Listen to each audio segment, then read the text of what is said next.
நிழல் கிடைக்குமா?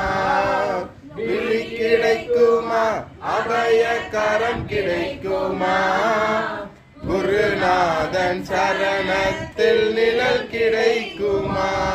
சத்குருநாதன் சரணத்தில் நிழல் கிடைக்குமா? அலை மீது அலையாக துயர் வந்து சேரும்போது, அலை மீது அலையாக துயர் வந்து சேரும்போது, அஞ்சாதே எனும் குரலை செவி கேட்குமா? நீ அஞ்சாதே எனும் குரலை செவி கேட்குமா? விழி கிடைக்குமா? அபய கரம் கிடைக்குமா?